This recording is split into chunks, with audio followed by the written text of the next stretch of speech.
Welcome to Reader Seeks Romance Channel's Romance Roundup. I am Liz Donatelli.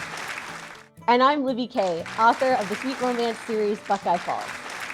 Libby and I are chatting with Alcove Press about their 2024 must-read romance books.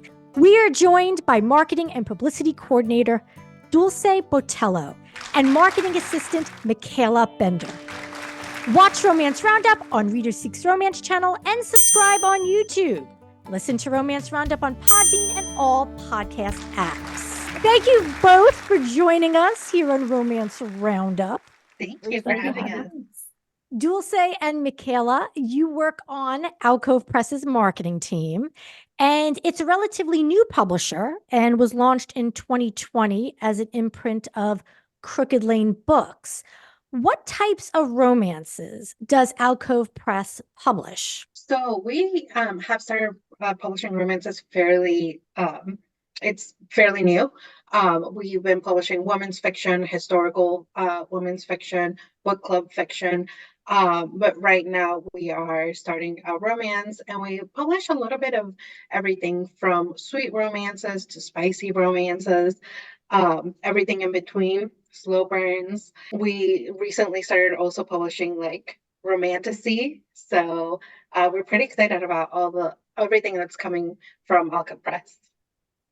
Yes, romantasy, I feel like it's always been around, but now someone came up with a snazzy marketing term for it. And so now it's everywhere. It's everywhere. And people are acting like it's like new, but it's not really, right? Or is there a slight difference between romantasy and romance fantasy? I think I've always heard that fantasy with romance is different than romantic fantasy, but romantic fantasy is romantasy. Okay. All right. I feel like we need that like on a t-shirt though, because that is very helpful, because I know I blur the lines as a reader with what to expect depending on how it's marketed. Right. Absolutely. Well, Libby and I are excited to hear what you have for us. So let the roundup begin. Giddy up, everybody.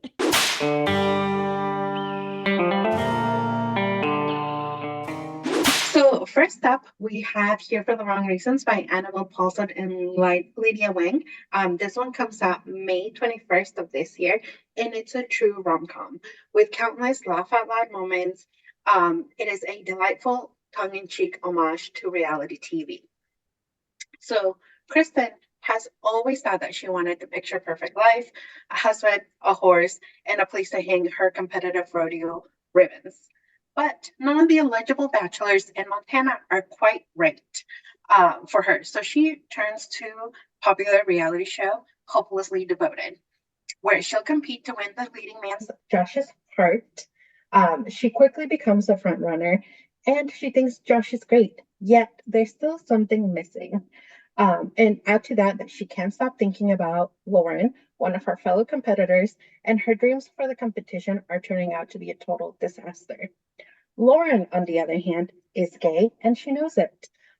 She's only on the show to get more famous and amass more followers for her social media channels.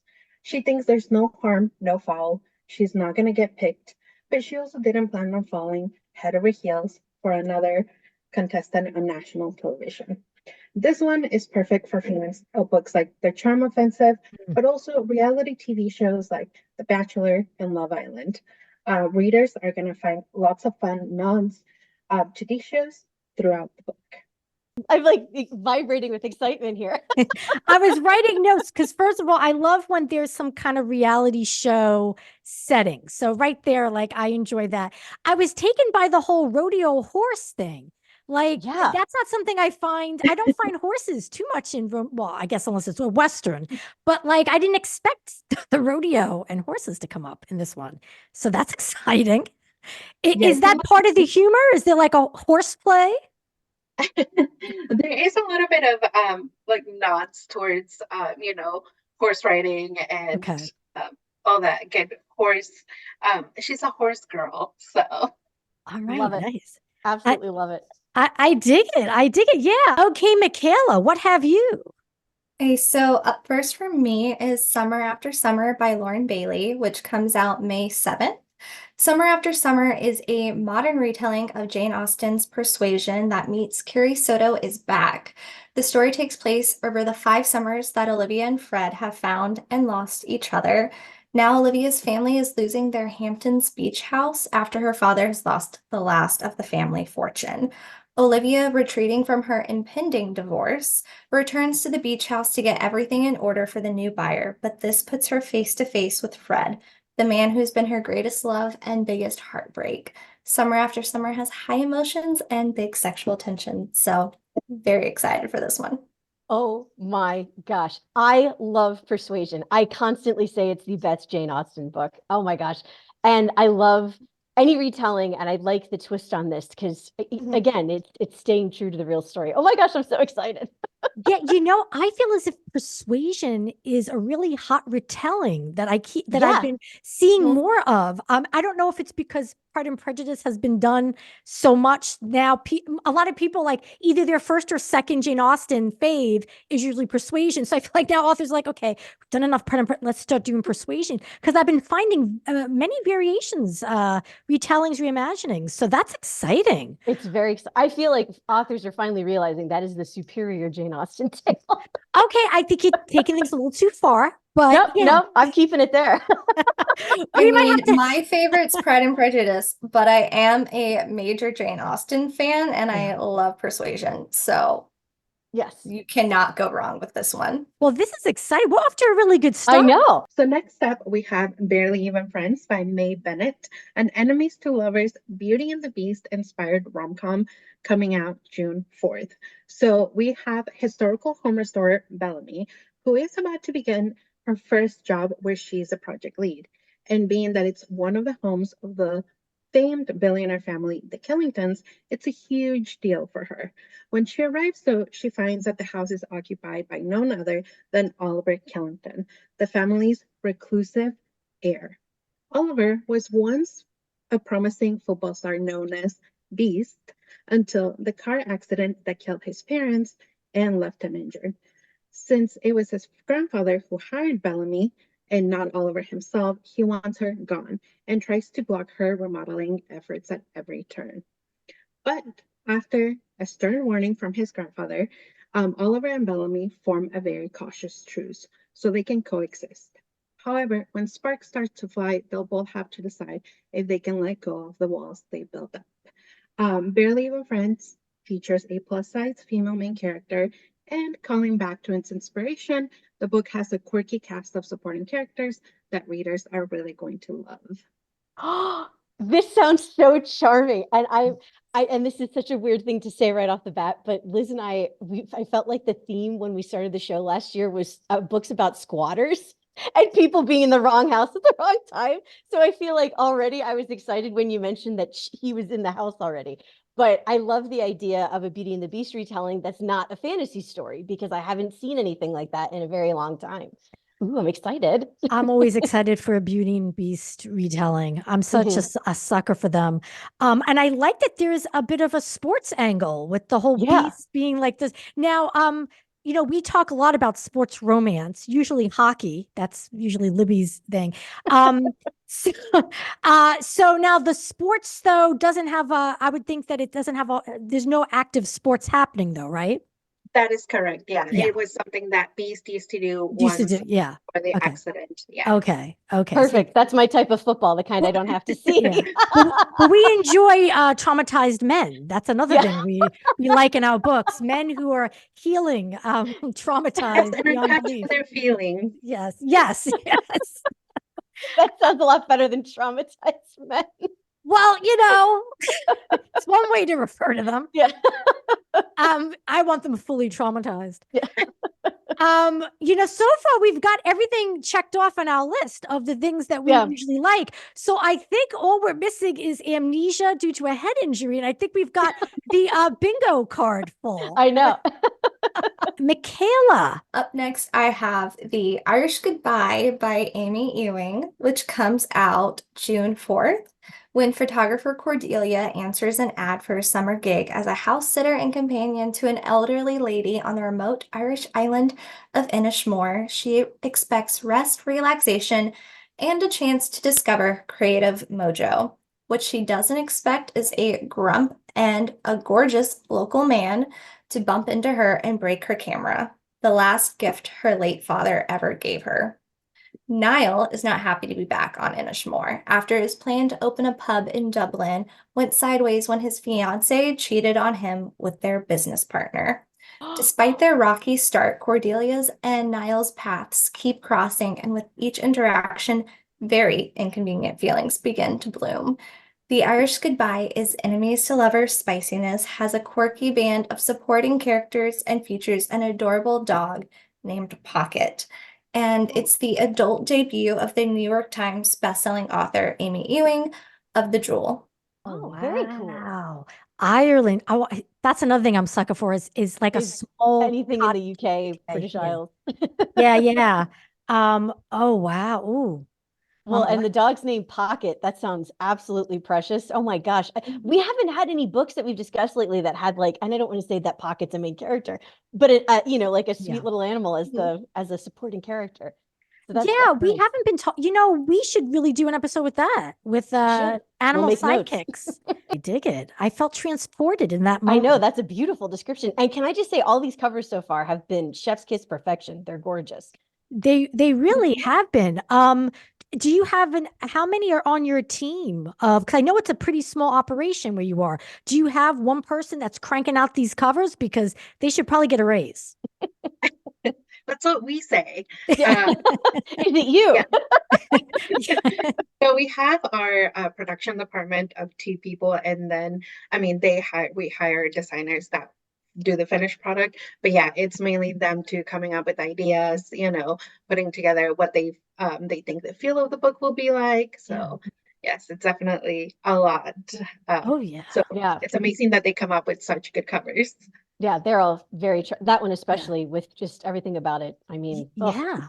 And could you see the dog? Yes, let is me- it a let me- border collie? Oh, is that what it is? I don't know dogs. I think so. Either way, it's adorable. Oh, I figured it was called Pocket because it was one of those tiny, tiny dogs you could put in your pocket. That's what I was thinking, but I guess not. There must be a more meaningful reason. We'll have to read the book, Liz. Now we have to find out. Exactly.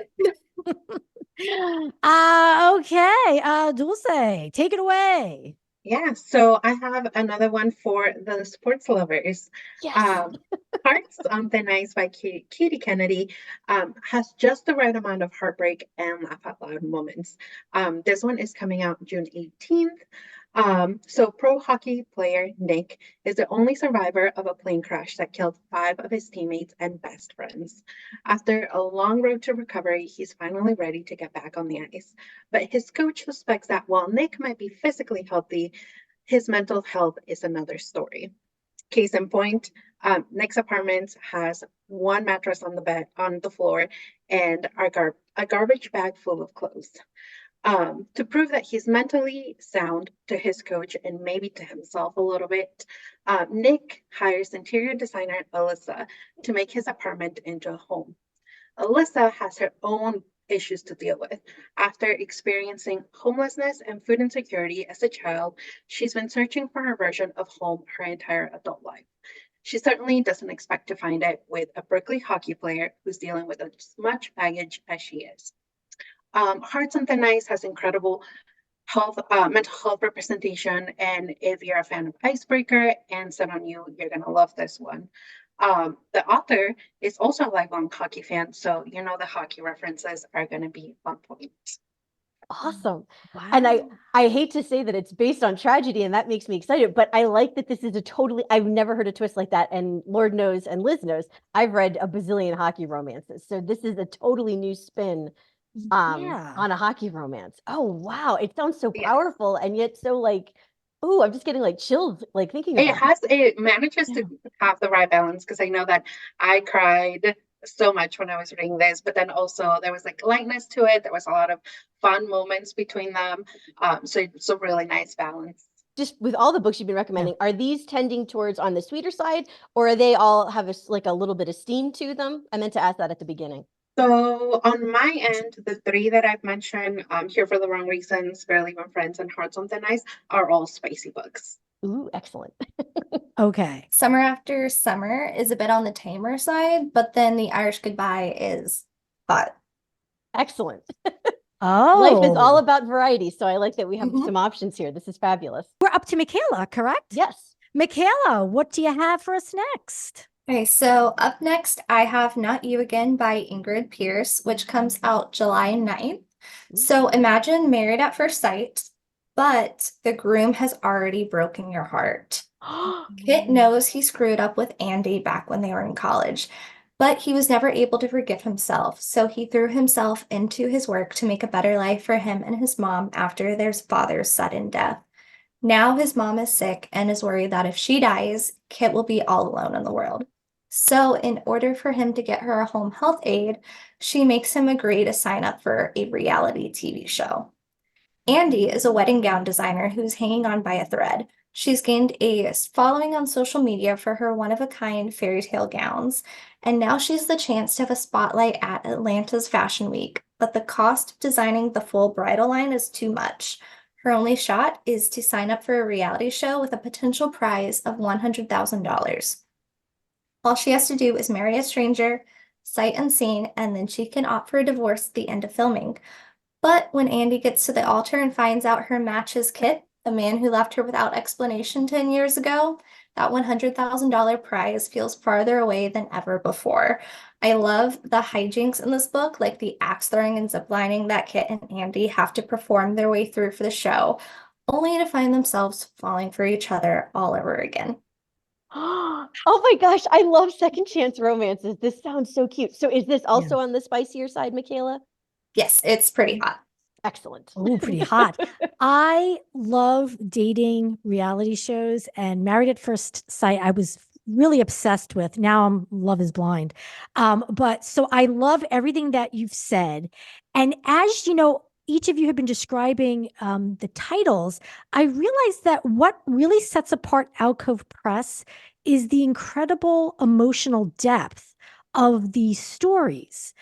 Because it looks when you're just looking at the book cover, you're like expecting one thing, and then as you describe it, there's so many emotional layers. Yeah, they definitely, I mean, we always want a cute meet cute, a lovely romance, but they're always looking for something. Okay, what is there more depth? Is there something else in there that, we can bring up? So Yeah. Kind of meat on the bones. Yeah. What did I describe it as last time? I said it got to the meat of me. Yeah, the meat of you. That's right. Instead of the hard of me, I was like, yeah, it really got to the meat of me. I feel like these books are meaty. Like they're meaty, yeah. And I have read some of your titles, and I agree that there's more to it. And they do skew more towards book club interests. Excellent. Okay. So Dulce, I believe you're next. Yes, I have one more. I've got My Mind Set and Brew by Stephanie Janey. This one is coming out April 9th, and our main characters, Kat and Ryan, clash in this enemies to lovers story. So for a long time, Kat felt purposeless until she got her job as the server at Resistance Brew Pub and discovered her love for brewing beer. She's well on her way to becoming a brewmaster, but then the pub's owners sell the business to an investment company, and the new manager, Ryan, who also happens to be the boss's son, refuses to keep her on as anything other than a bartender. So her dreams come to a screeching halt. Ryan, on the other hand, is completely out of his depth with this new job. All he wants is to make his father proud, which means following advice that's not always the best for him or the brewery. But if Kat and Brian want to make this work, they're gonna have to team up despite their differences. This one is a sweet romance with a strong feminist voice and a fun cast of characters. Not to mention, there's lots of fun for beer lovers. I love a good punny title for sure. And I also like learning new things. So I like when it's set within an industry. It's like, oh, you might pick up some buzzwords or learn something about flavor profiles when it comes to like, food or beverage. So does the author have experience in that world with brewery or just did a lot? Oh, okay. She did a lot of research. Yeah. Okay. All right. That sounds like fun research. It does. It does. Yes, we're planning also. We're like, oh, since we have to make, marketing and publicity materials, we're gonna have to do some research as well. Of course, of course. Does that author live in the Midwest by any chance? Because I feel like if you're writing about beer and breweries, you're from the Midwest. Yeah, it does. I'm getting a Midwest vibe, even though I haven't read it yet. She lives in Chicago. Okay, there you Awesome. go. That makes sense. Michaela. Have one more from me. It's called Wish You Weren't Here by Christy Shalig, which comes out May 21st. Ava Graham thinks her longtime boyfriend is about to propose to her when he's dropping her off at the airport for her summer seminar abroad in Urbino, Italy. But instead, he breaks up with her.